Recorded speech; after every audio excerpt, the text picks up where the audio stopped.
She stood outside the house holding a gift bag she bought with her part-time paycheck. Hair curled, dress pressed, smile trembling. 5 hours on a flight, 2 trains, a walk uphill in heels. And they didn't even let her inside. My mother opened the door halfway, like my daughter was a solicitor. Then she said it, flat, rehearsed, cruel. "We've decided you're not family anymore." Then the door shut, and my daughter just stood there, 15 years old, shivering in the wind. That was their 40th wedding anniversary.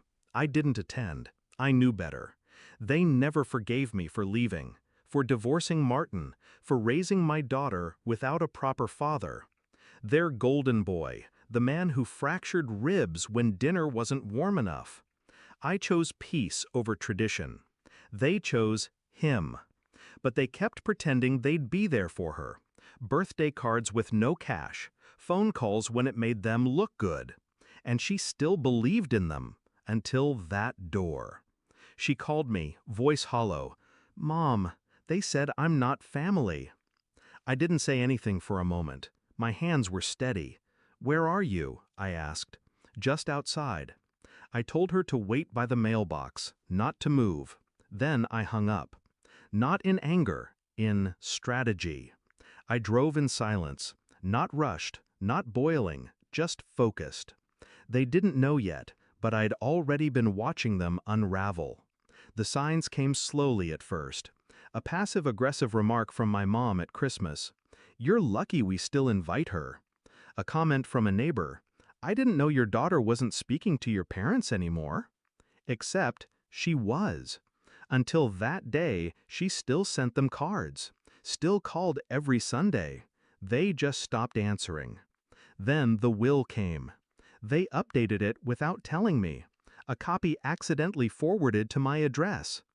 Everything to Martin's son from his first marriage. Not my daughter, not even a photo mentioned. I didn't react.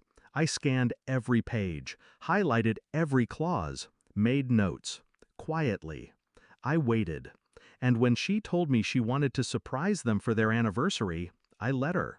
Because some lessons are taught through heartbreak. Others are delivered through consequence. I arrived 23 minutes later.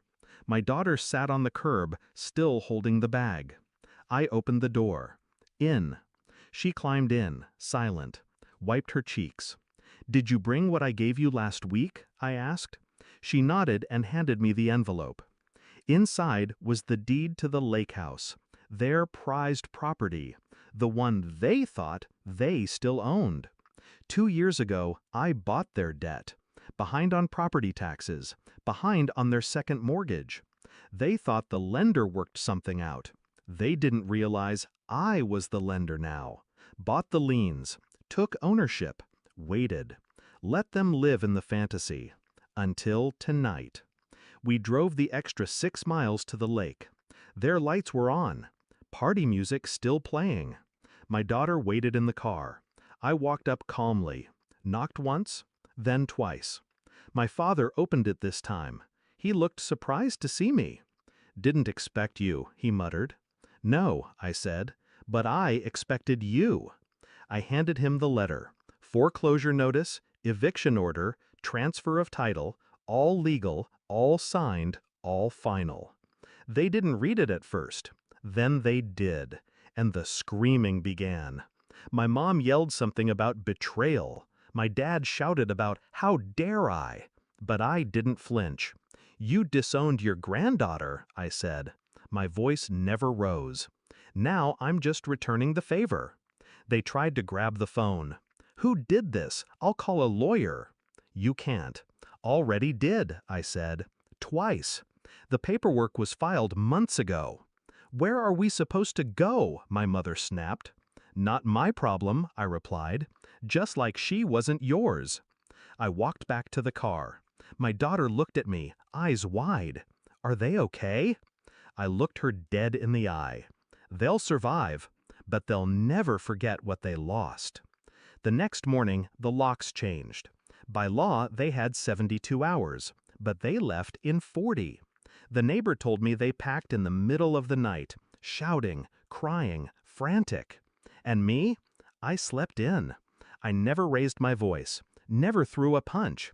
I just used the truth, and the law, and their own arrogance.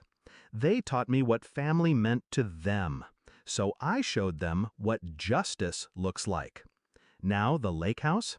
It's quiet, peaceful, ours. My daughter painted her room last week. Blue walls, new curtains, a fresh start. No ghosts here, just memories we choose to build.